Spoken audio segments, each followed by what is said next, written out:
We are live on Wednesday, October 11th. Welcome to the Talk Sports Show with Alec. Tonight, we will be going over college football, but if you didn't see the show on Monday, I was having technical issues, so I'm redoing the show from Monday as well as implementing the regularly scheduled show. So, and this is a brand new computer, ladies and gentlemen. So, the audio shouldn't be a problem now. You should be able to hear me.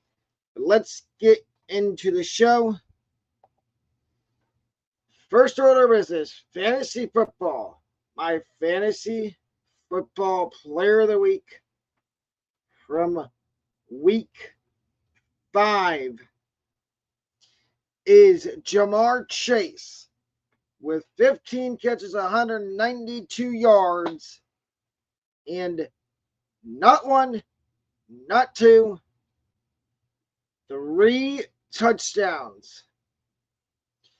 I hope if you had Jamar Chase, you did not trade him, because that was probably not the smartest thing you could do in trading Jamar Chase. I hope you kept Jamar Chase. Here is my waiver wire after week 5. These guys are under 80% rostered. This first guy, I don't know why he's not over 80% rostered.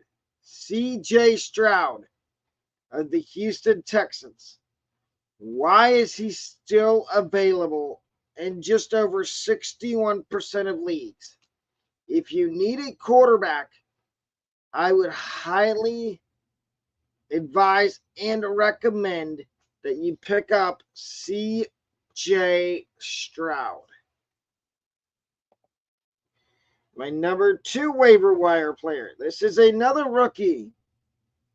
And I would advise you to pick him up and you stash him on your bench for later in the season, as he is progressively gaining a bigger role in the offense. And that is Michael Wilson of the Arizona Cardinals, 19.5% rostered. And as I said, I would pick him up and stash him. Number 3 waiver wire guy is KJ Osborne, wide receiver, Minnesota Vikings. If you didn't hear the news about Justin Jefferson, he has been placed on injured reserve by the Vikings. And they've already came out and said that KJ Osborne is going to be the number 1 receiver while Justin Jefferson is out. So, and KJ Osborne is almost 50% rostered. And I think he needs, if you had Justin Jefferson, I think your lateral first move should be to go check waivers and see if KJ Osborne is available. The next waiver wire guy, the next 3 guys on the waiver wire are running backs.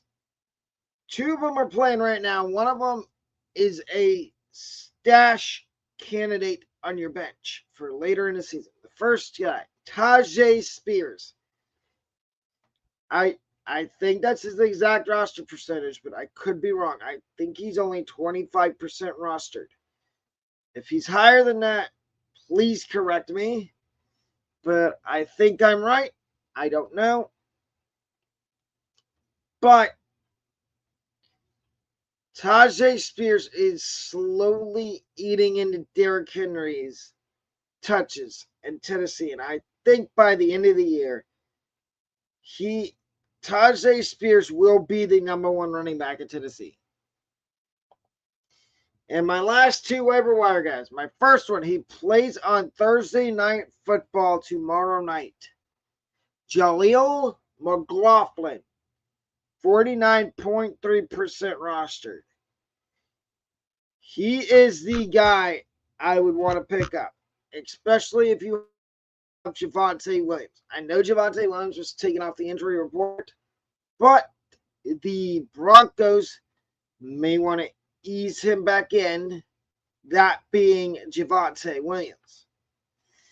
And the last guy on the waivers this week is Keaton Mitchell, running back, Baltimore Ravens, 5.1% rostered. He is also a stash candidate, as he has not been activated off IR yet. They have opened his 21-day practice window, that being the Ravens. Now on here, there is some, how do I want to say this? There is some guys after week 5 to stash. And one of them has stayed the same. A couple of them have stayed the same. I don't understand why their roster rate's going up. And then it goes down. Then it goes back up. Then it goes down. The first guy to stash, and this is a new name. He has not been a stash candidate. Rashid Rice. From the Kansas City Chiefs. 26.2% rostered. Again, he's the Kansas City Chiefs wide receiver. He's a rookie. I think he's going to start getting more targets after their bye week. So you might want to head to waivers right now and see if he's out there in your league and pick him up while you can and stash him. This number 2 guy, I've talked about him 3 out of the 4 weeks I've done this. Josh Downs, rookie wide receiver, Indianapolis, 19.5% rostered. He is basically widely available in fantasy football. So, if you need a bye week fill-in at wide receiver, I highly recommend going and picking up Josh Downs.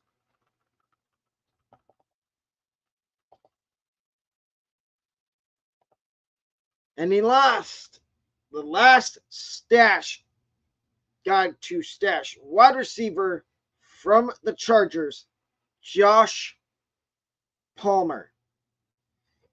42.3% roster. I don't understand why he's being dropped. Actually, I do.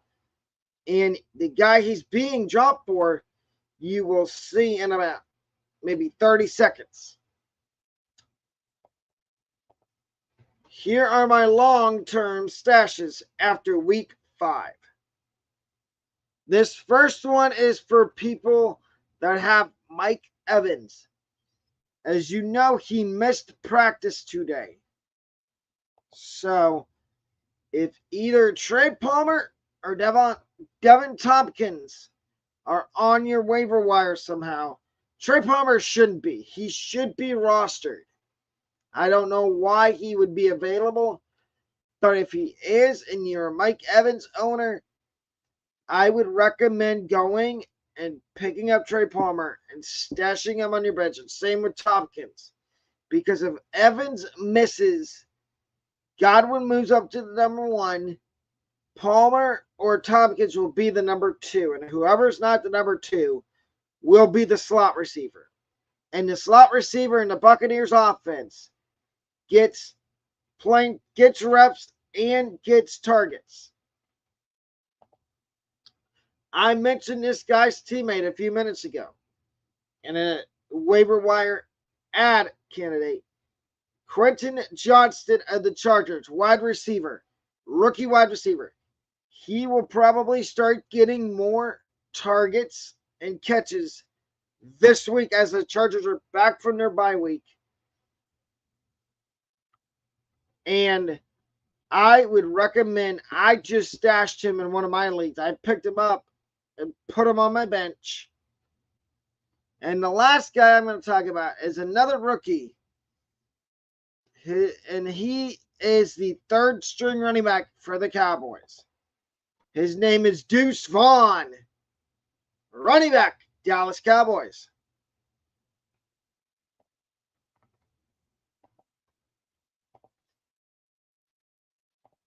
And here are my college football rankings after week number 6. At number 25, I have Memphis. I was not that high on Memphis at the beginning of the. Actually, yes, I was high on them. I had them inside my top 10 of my preseason college football rankings. And now they make their debut in the regular season power rankings for college, top 25 college football rankings. At number 24, West Virginia. I know they didn't play last week. They moved down a spot. They play tomorrow night at 7 o'clock. And they are the most quiet 4-1 team. And their head coach, Neil Brown, was one of the coaches I put on the hot seat before the season started. And all he's done is shut up all the doubters that West Virginia had, that, oh, Neil Brown's going to get fired at the end of the year because they're not going to win more than 2 games. And I was one of the people at the beginning of the year that said, before the season started, and you could go watch my video on the Big 12, I said West Virginia was only going to win 2 games this year, maybe less. And they have blown past that. They're 4-1, 3 or 4-1, one of the two. And I don't think they're going to lose many more games. Before I do number 23, I'm going to explain something. My rankings are done based on how the teams play every week. So say, for example, like number 23 is, I think, Duke. Pretty sure it's Duke. They did not play last week. They were off. So if your team had a bye week, they don't get moved up. They may get moved down 1 spot, but that's it. So back to the rankings. Number 23, Duke. As I said, they were on bye last week. They did not play. They play this week. And if Duke wins again, I will move them back up. Number 22, USF, University of South Florida. They were inside my top 20 last week when I did this, but they got absolutely killed, destroyed by UAB, a 1-1 UAB team. And I moved them outside of the top 20. They're at 22 now.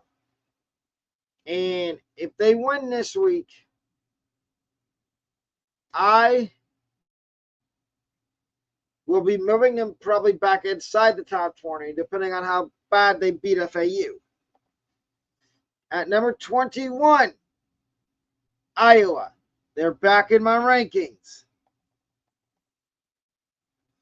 They're another team I was kind of high on them in the preseason, but then that faded. Now I'm back to being high on Iowa. They're another team. If they win, consistently keep winning, they can move up my rankings. Number 20, Ole Miss. They stayed right where they were. They had a couple teams jump in front of them in the rankings. They were number 18, and then they moved down 2 spots. And you'll see who number 19 and number 18 are in a minute.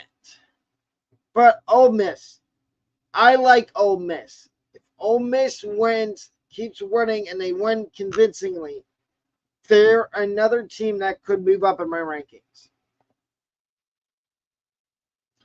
At number 19, James Madison University, the Dukes.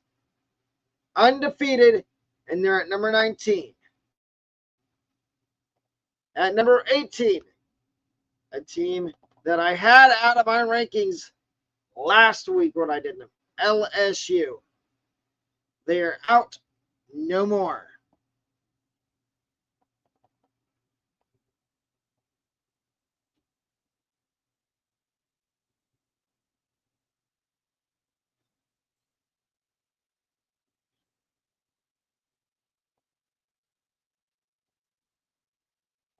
Number 17, Toledo. 5-1 Toledo, and nobody is giving them the respect they deserve. They deserve respect, and I'm going to give it to them by putting them in my rankings for the first time this year. And like I say with all these teams, you play good, you're going to catch my attention. And there is a few teams that I will talk about at the end of the rankings that just missed out. Number 16, North Carolina. Undefeated, and they should be higher in my rankings. They will be if they keep winning. Number 15, Oregon State. Oregon State's another team that's good, and I need to start watching more Oregon State games. Number 14, Utah. And here's my explanation why I don't have them higher. We don't know when Cam Rising is going to be back for Utah.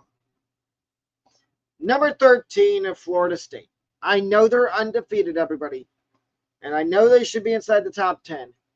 But they need, when they win, they need to win convincingly. They cannot lose. I mean, they cannot win by 3 points or less. It has to be, they have to beat a team by more than 10 points. Number 12, Miami of Ohio. The Redhawks. They were number 15 or 16 last week. Now they bolted into the top 12. And they're another team that's only lost one game. I don't see many more losses for them. They have a big game in 2 weeks. Not this week. This week they play Western Michigan. Next week, see the next week or the week after, they play Toledo. At number 11, Air Force. Yes, I know what everybody's going to say. That is way too high for an undefeated team to be that's in the group of 5. No, it's not. They have played really well. So I don't see a problem with putting them where I'm putting them. They should be right here at 11, and they are. Number 10, Oregon. Oregon's got a big game this week against Washington. And Washington, you may see in a little bit in the rankings. At number 9 is Texas. Yes, folks, I told you Texas is indeed not back. That was a fraud.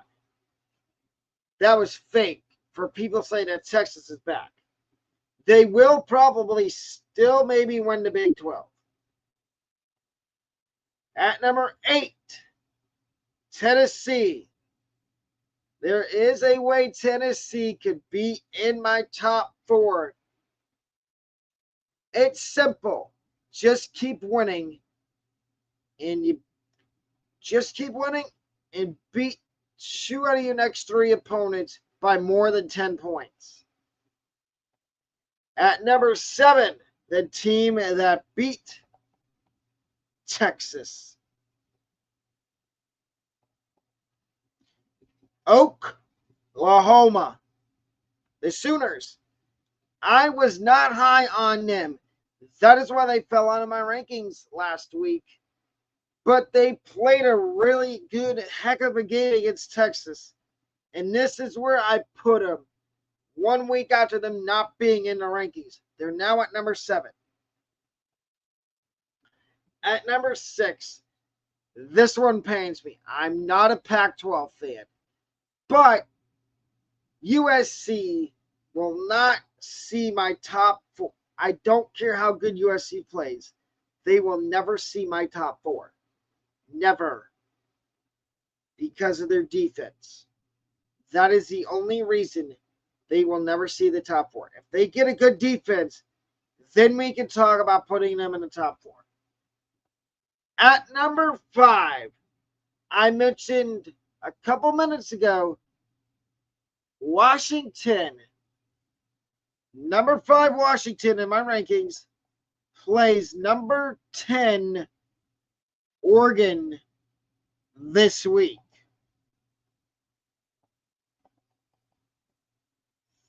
And I think Michael Penix Jr. is the real deal. At number 4, Penn State. Ladies and gentlemen, please start taking Penn State for real. We will see how legit they are the week following this week when they play Ohio State on Big Noon Saturday kickoff. On Big Noon Saturday on Fox. Next Saturday at 12 o'clock. Number 3, Michigan. I know I criticize Michigan a lot, but they do play good football. Hard-nosed, tough football. And if they keep winning, they will stay inside the top 3. Number 2, Ohio State. Yes, I know it was an ugly game, and I know that Ohio State was tied going into the half. If you watch the second half, that was a different Ohio State team. The defense started to show up. The offense looked a lot better. And at number 1, Georgia. Yes, I know what you're going to say. Why is Georgia at number 1 all of a sudden? I think if Georgia keeps playing the way they're playing, they will be fine. They can show that they are the 2-time national champs. And even though I don't like the SEC, I still got to respect Georgia and the fact that they've won the last 2 national championships. The teams that just missed out on the rankings this week: Fresno State, Kansas, Louisville, Liberty, Jacksonville State. The teams that fell out of my rankings: Kentucky and Washington State.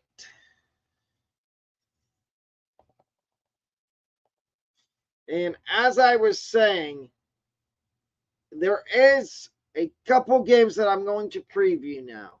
One of them being USF and FAU.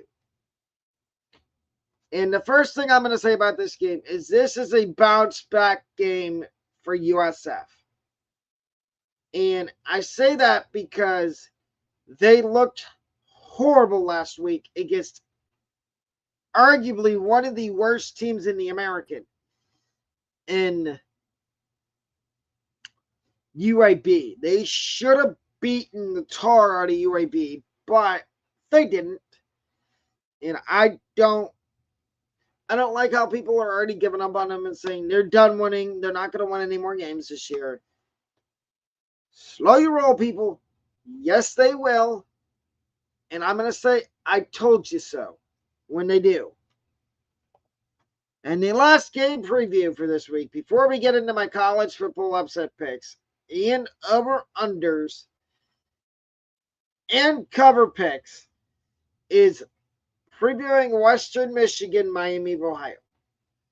Miami of Ohio is a silent 5-1, and they need one more win to be bowl eligible. I think they can get it this week. Now to the moment everybody's been waiting for. Here are my upset picks, covers of the week, player projections, over under, and my co-host upset picks. My first upset pick this week is Virginia Tech plus 1.5 over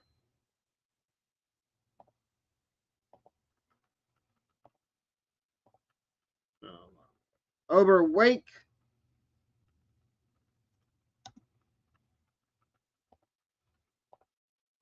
Oh, Virginia Tech plus 1.5 for the first upset. Let me redo that because I had a spelling error. My first upset this week is Virginia Tech plus 1.5 over Wake Forest.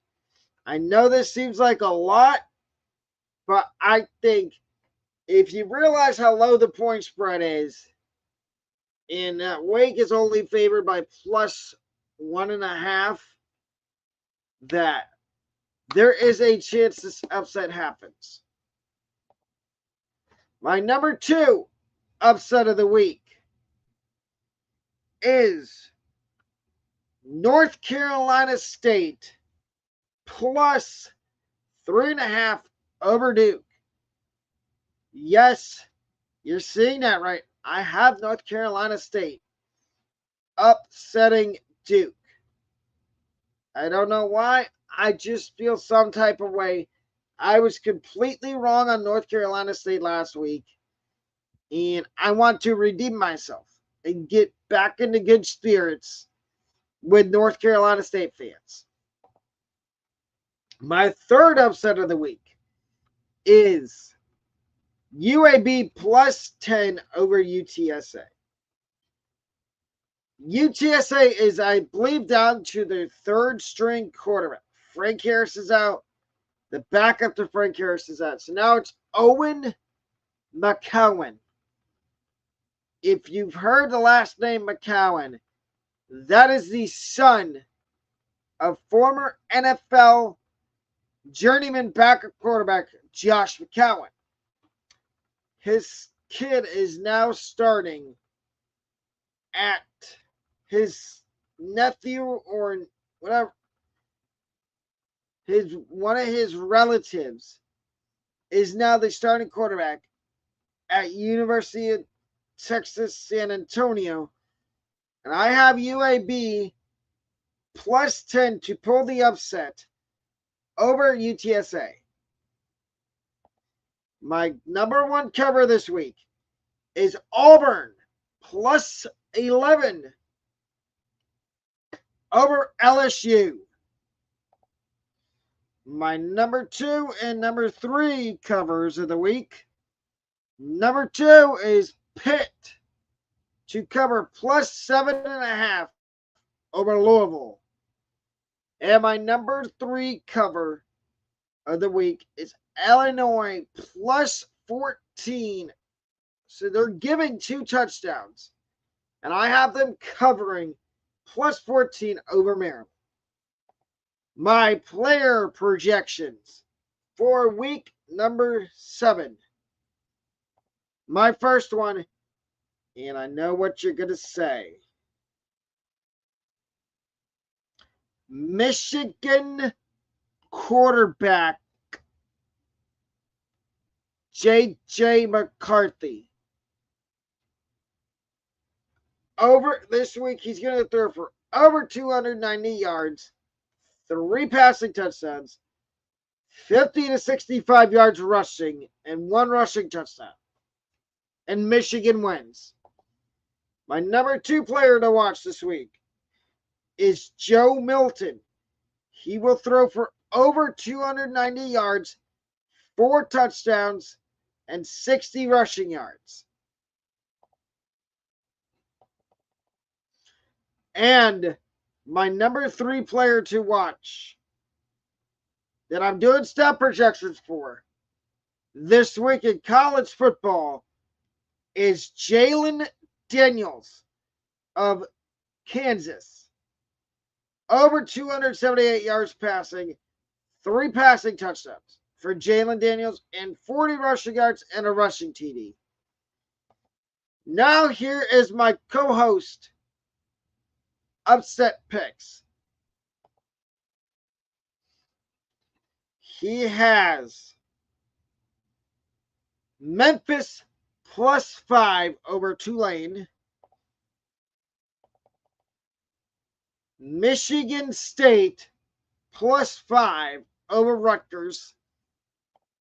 And Oklahoma State +3 over Kansas. And now to my over-under picks for this week. I have the over-under for Temple, North Texas is 70.5. I'm taking the over. Both teams score a lot of points and don't have defense. And that's the recipe for a shootout.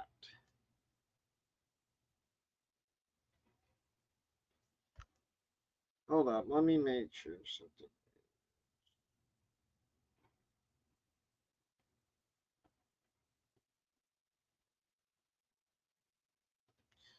Oh, wait.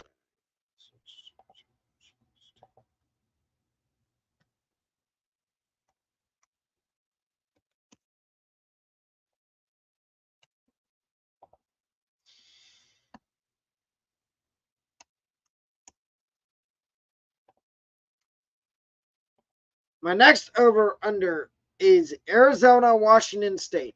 I am taking the over of 59 points. I like the over in this game for one reason.